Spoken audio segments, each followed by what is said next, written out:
Chinese authorities announced on Monday that the death toll from the new coronavirus-related pneumonia has risen to 81, with close to 3,000 confirmed cases.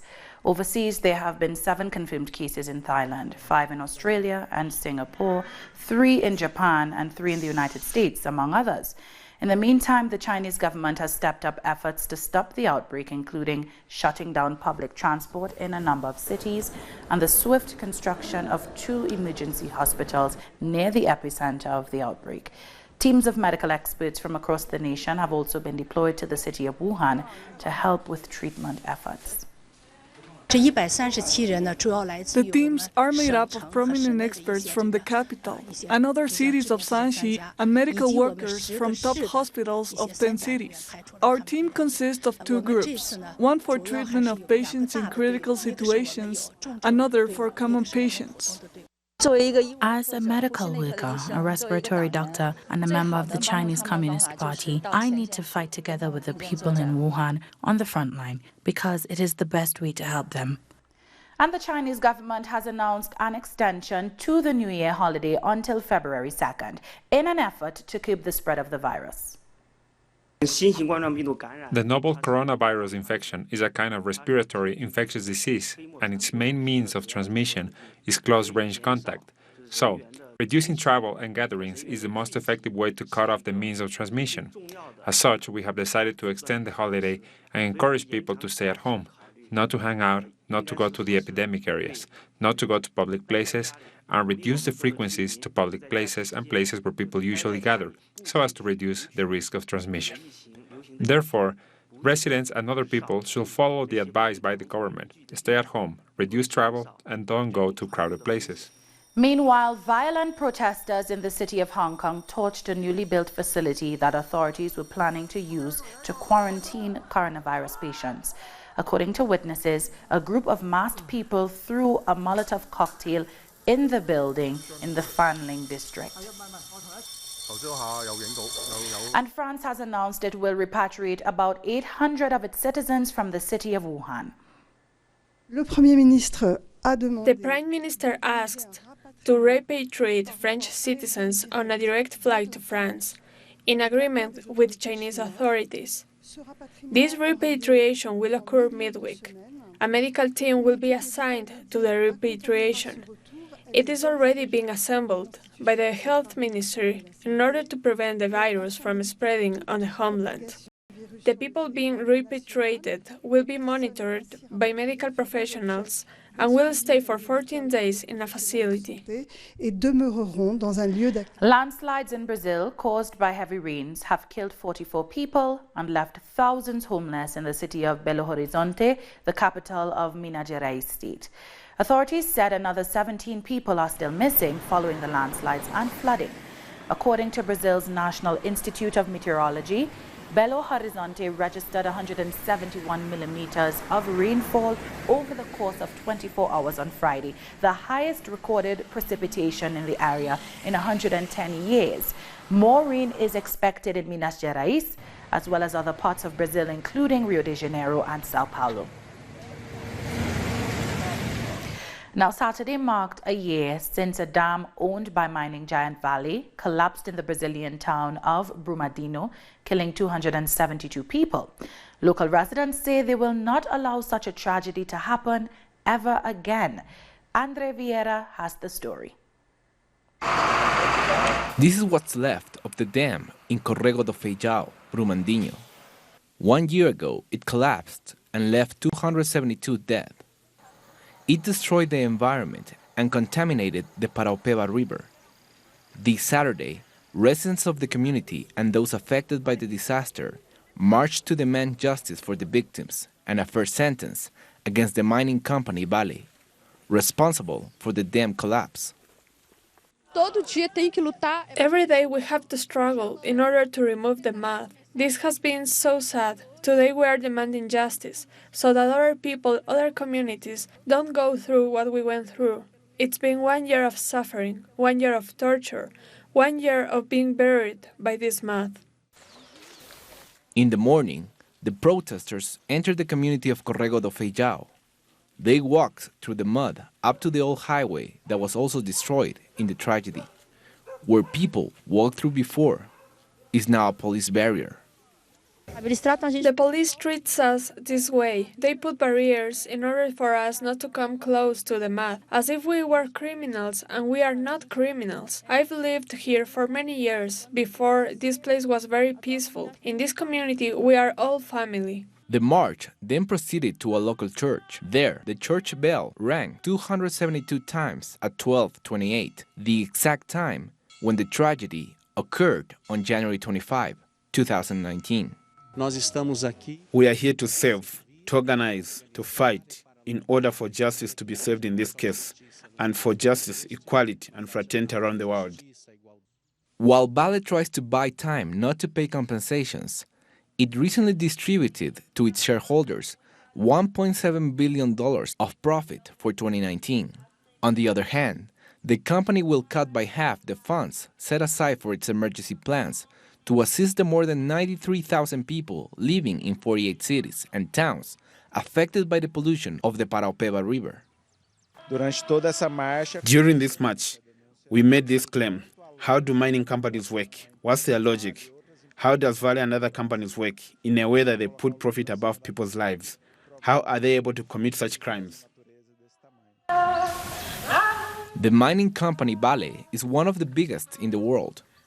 But the residents of Brumadinho promised to be even bigger and not allow what happened here to happen anywhere else in the world. Bolivia's former president, Evo Morales, has said the de facto government must guarantee free and fair elections. He made the call during a meeting with Bolivian farmers in Pilar, Argentina. Bolivia's de facto president, Janine Áñez, said on Friday that she will be a candidate in the upcoming elections, despite the fact that she had previously said she wouldn't run for the post as it, quote, wouldn't be honest. General elections are set to take place on May 3rd. Last night, we were informed that there are several right-wing alliances. We respect that. It's a democratic right. We hope that the de facto government of the dictatorship will be able to guarantee fair, transparent, and honest elections. If we want it to be a good democracy, they have to guarantee free and fair campaigning. But on top of that, there can be no elections without democracy. It is a state duty to guarantee fair elections. And Cuba has denounced the decision by Bolivia's de facto government to suspend diplomatic relations with Havana. The Foreign Affairs Ministry issued a statement condemning the decision, stating that the de facto government's move is due to pressure from the United States and its schemes to impose the Monroe Doctrine on the island nation. The statement said since seizing power last year, Bolivia's de facto government has carried out systematic acts to sabotage bilateral relations with Cuba. The ministry reiterated the country's respect for norms and principles of international law and its obligation of non-interference in other states' internal affairs. Coming up, details on the killing of yet another ex-FARC combatant in Colombia. We'll have details in just a moment.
Welcome back.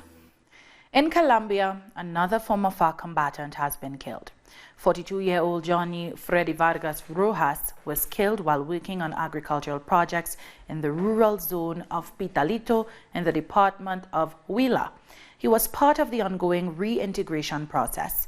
Colombian Senator Carlos Lozada condemned Vargas' murder, criticizing the government's silence and complicity in the killing of social leaders. Freddy Vargas is the fourth victim to be killed in a month.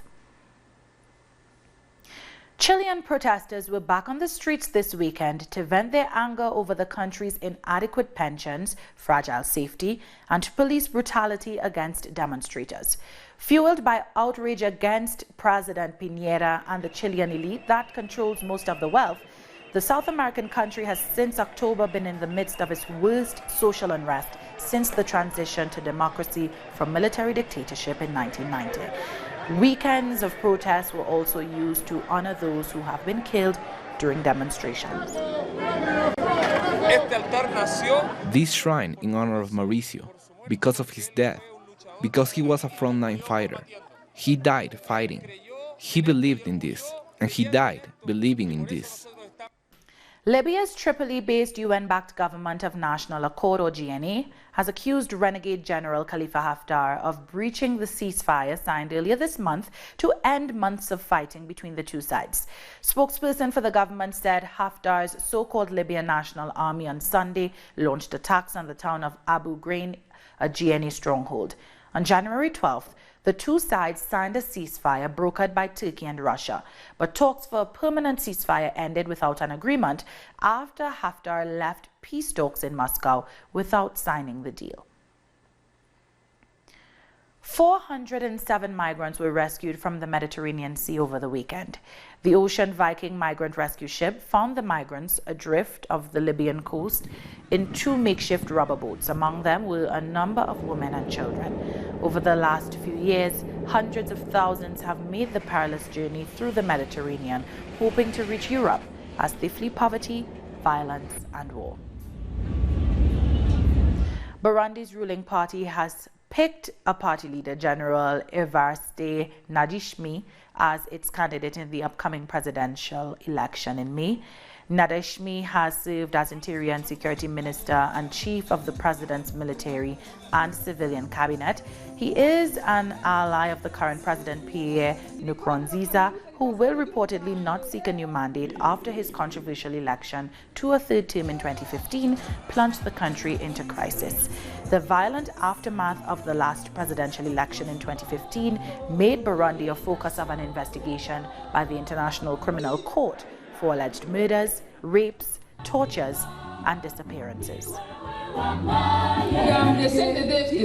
The CNDD-FDD party announces to Burundians and the international community that it will participate in the next elections with other political parties for this year, 2020.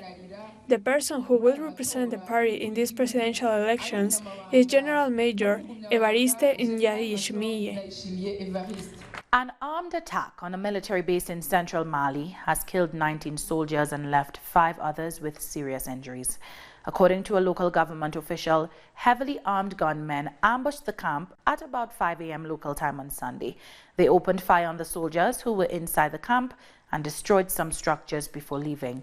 The military said reinforcements have been sent to the area and that a search was underway for the unidentified attackers. No one has claimed responsibility for the attack yet. More than 3,000 people in the Nigerian city of Lagos have been left in the cold after the country's navy demolished their houses.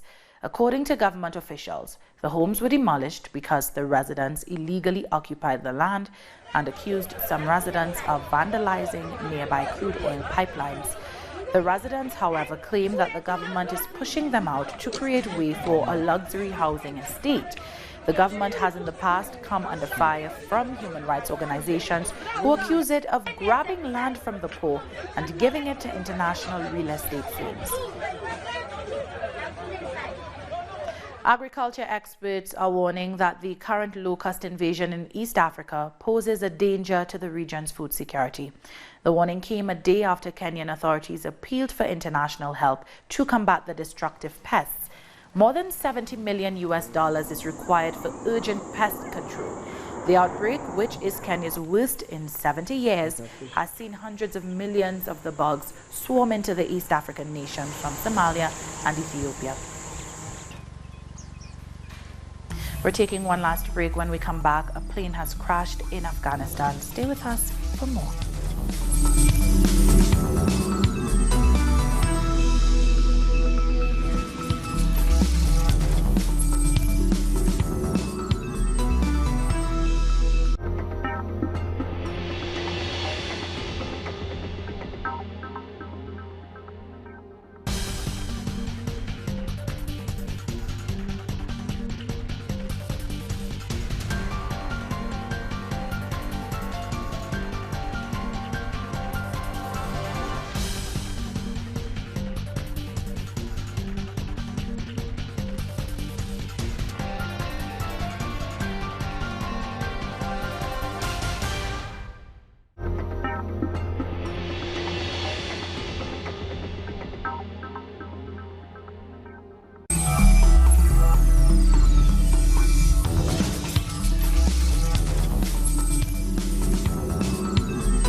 Welcome back.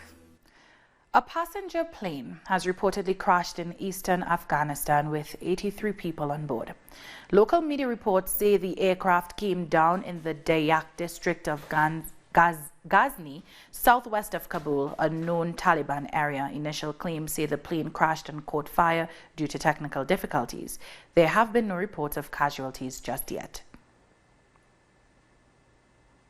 3 rockets struck the U.S. Embassy in Iraq's Green Zone overnight, leaving at least 1 person injured, according to officials.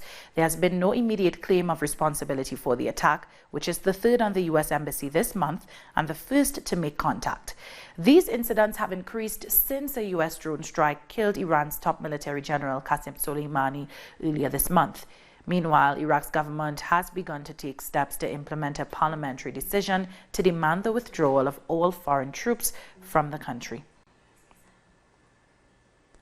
Hopes have faded of finding more survivors in Turkey as the death toll from a 6.8 magnitude quake has risen to 39.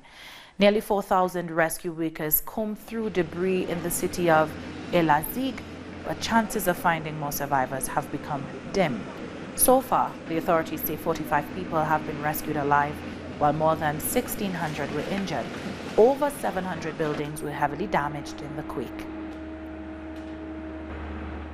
Protests have been held across Australia calling for the date of the national holiday to be changed. The Australia Day is celebrated on January 26th, commemorating the arrival of European settlers to Australia more than 230 years ago.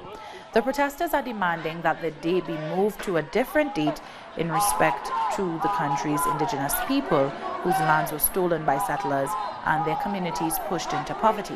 They argue that the current date is insensitive to the indigenous people and the suffering they went through at the hands of the settlers. I can see how it's so upsetting for indigenous Australians. I'm upset by it. And I think it's only a matter of time before the Australian government has to recognise that it's not a good thing to celebrate this invasion, particularly, I mean, given the massacres, the destruction of culture and language. It's shameful. I'm here to be a voice. Australia wants to hear the history of Australia. Well, we're here to tell the truth. Today's not about a celebration, it's a day of mourning. Let's not forget what has happened on this day, January 26, 1838, Waterloo Creek Massacre. The residents of Italy's Emilia-Romagna have gone to the polls in a key regional election.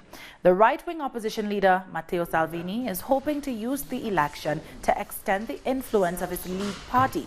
Salvini's candidate, Lucia Borgonzoni, is facing the outgoing Democratic incumbent regional president, Stefano Bonaccini, who hopes to gain a new mandate. Salvini gained notoriety for his anti-immigrant and confrontational politics during the time he served as the country's deputy prime minister. Today, I voted for Bonaccini as president. Obviously, I could have never voted for Salvini's double. U.S. basketball legend Kobe Bryant and his 13-year-old daughter died in a helicopter crash on Sunday. Fans of Bryant gathered in front of the Staples Center in Los Angeles to pay tribute to their idol. Bryant, his daughter Gianna, and 7 other passengers and crew were in the helicopter when it slammed into a rugged hillside in Calabasas, west of Los Angeles. 41-year-old Bryant was a 5-time NBA champion in a career that began in 1996 and lasted until his retirement in 2016. He was also a 2-time Olympic gold medalist, helping the U.S. squad win titles at the Beijing and London Olympics. With an inaugural parade joined by thousands, Uruguay's Carnival, considered to be the longest running in the world, officially began. Uruguay's Carnival is famous for being the longest carnival in the world, and that's because it can actually last more than 50 days. This Thursday, the inaugural parade was held in front of tens of thousands of people and with almost 1,000 artists participating in the parade. Montevideos Carnival is a very extensive carnival, which has several activities. This is the inaugural one, which is the inaugural parade in the 18 de Julio Avenue, which is where all the groups that are going to be part of the festivity during the whole month of February and the initial part of March are presented. The Uruguayan Carnival is essentially a Montevideo festival, but there are still thousands of shows that are also being carried out in all departments of the country. To participate in the official competition, groups rehearse for many months.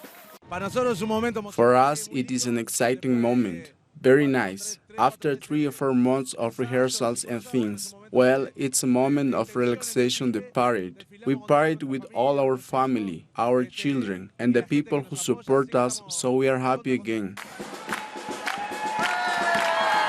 This year, more than 50 groups participated in the parade, including Mojas, Ruboro Group, and comedians. After the parade, the party goes on for weeks on more than 30 stages distributed throughout the city's neighborhoods. The Carnival is a celebration, but above all, it is a possibility to share divine moments with the family, with the friends, with the family that one chooses. Today is the beginning of the longest carnival in the world. It is a moment where each one of us enjoys art, dance, music, poetry, everything that the artists who are here today will give us for a few days. The Carnival for us is an explosion of joy, of color, of beauty. All our artists go out to the streets, all to demonstrate. Those artists who are prepared, those who are not, the amateurs, the fans, all of us are in the streets wanting to participate in some way in the Carnival. A day after the inaugural parade, the Samba School Parade is held along the same Montevideo Road, and on February 7 and 8, it will be the turn of the Armadas Parade, the traditional festival of African origin associated with the Uruguayan Carnival. And those colorful festivities have brought us to the end of this news brief. You can find these and many other stories on our website at telesurenglish.net. And join us on social media, Facebook, Twitter, and Instagram. For Telesur English, I'm Doris Polo. Thank you for watching.